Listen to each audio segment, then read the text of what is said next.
আম্মু আগুন ধরাই দিছে, আম্মু ভিতরে আটকা পড়ে গেছি, আমি বের হতে পারছি না। আম্মু নিজে হাতে রান্না করছে, নিজে আমাকে বেড়ে খাওয়াইছে, আর কেউ আমাকে বেড়ে খাওয়াবে না, আর কেউ বলবে না আম্মু কি রান্না করছো, আম্মু খাওয়া দাও, কেউ বলবে না।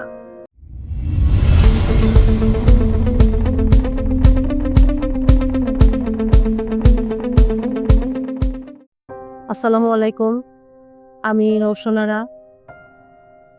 আমার ছেলে আব্দুল্লাহ ইবনে শহীদ ও গত 5ই আগস্ট বিজয় মিছিল থেকে খুব আনন্দ নিয়ে ফেরার পথে যশোর জাবের ইন্টারন্যাশনাল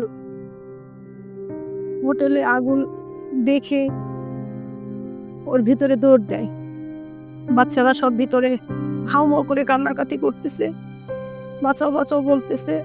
তো সেখানেও ভিতরে ছুটে গেছে যে 3জন বাচ্চাকেও বেরও করছে।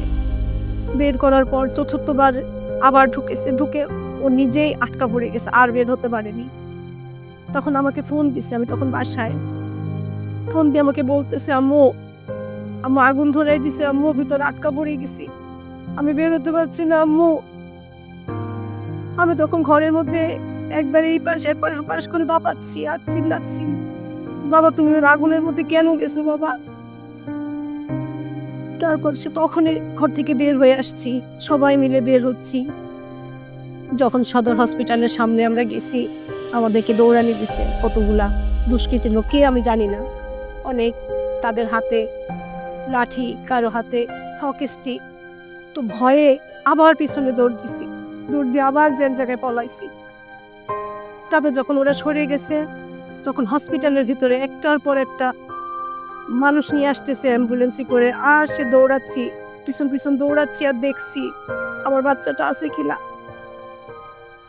কাঁদতে কাঁদতে আবার সে জাবের হোটেলের সামনে গেছি, যেতে দিচ্ছে না অনেক মানুষ। তারপরও বলছি যে আমি মা, আমাকে আটকাইও না, আমি যাই। ওখানে যে আমার বাচ্চাকে খুঁজছি, আমি মাইকিং করাইছি, কিন্তু আমার বাচ্চার কোনো হদিস আমি পাইনি।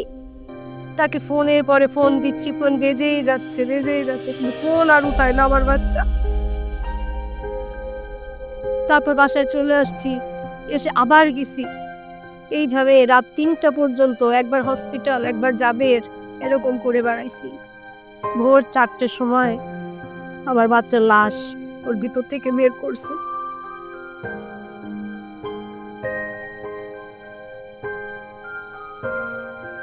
আমার বাচ্চা অনেক শান্ত মনের ছিল, ওকে ছোট থেকে যখন আমি বড় করছি, ওকে নিয়ে আমার কোনো কষ্ট হয়নি। ওকে যখন যেটা বলছি তখন সেটা শুনছে।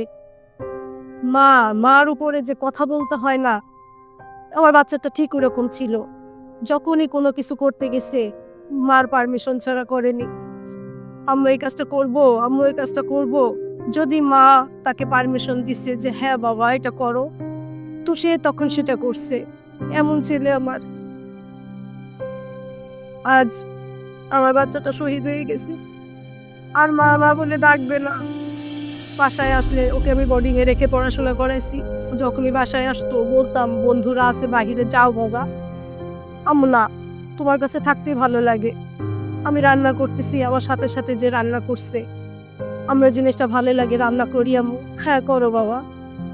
নিজে হাতে রান্না করছে, নিজে আমাকে বেড়ে খাওয়াইছে, আর কেউ আমাকে বেড়ে খাওয়াবে না, আর কেউ বলবে না আম্মু কি রান্না করছো, আম্মু খাওয়া দাও, কেউ বলবে না।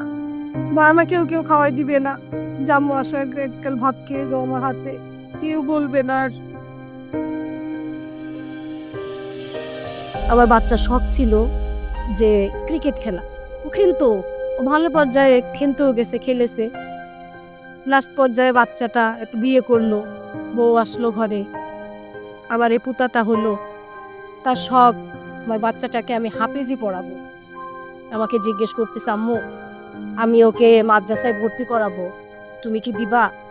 আচ্ছা কেন দিব না বাবা, তুমি সুন্দর একটা উদ্যোগ নিচ্ছ তোমার বাচ্চাকে পড়ানোর, আমি কেন দিব না। তো বুকে হাত দিয়ে বলতেছে, আম্মু তুমি আমার মনটা শান্ত করে দিছো আম্মু, তুমি যদি বলতা যে না পড়াতে দেবো না, তো আমি কখনো তোমার উপরে কথা বলতে পারতাম না, কিন্তু তুমি দিছো, আমি অনেক শান্তি পাইছি আম্মু। নিজের হাতে ভর্তি করছে বাচ্চাটাকে, প্রতিদিন সকালবেলা মাদ্রাসায় দিয়ে আসতো, আর নিয়ে আসতাম আমি যে আল্লাহ। তারপর যাক ও শহীদ হয়ে গেছে, আল্লাহর কাছে দোয়া করি, আল্লাহ যারা যারা শহীদ হয়েছে, যাদের যাদের মার বুক খালি করছে, যারা আল্লাহ তাদেরকে শাস্তি দাও আল্লাহ। কেন তারা এই কাজটা করছে, কেন? এই জুলাই ফাউন্ডেশন বৈষম্যময় ছাত্ররা যে একটা উদ্যোগ নিচ্ছে, হয়তো বা এই টাকা দিয়ে বাচ্চা পাওয়া যায় না বা বাচ্চার শান্তিটা আমরা পাবো না, কিন্তু যেটুকু তারা সহানুভূতি আমাদেরকে দিচ্ছে, সেটা ওর একটা বাচ্চা আছে, বাচ্চাটার কাজে লাগবে। আর সরকারের কাছে আমি আবেদন করি যে বাচ্চাটার একটা ভবিষ্যতের জন্য যেন আমাদের কিছু একটা করে দেয়। আমার আর কিছু বলার নেই। আসসালামু আলাইকুম ওয়া রাহমাতুল্লাহ।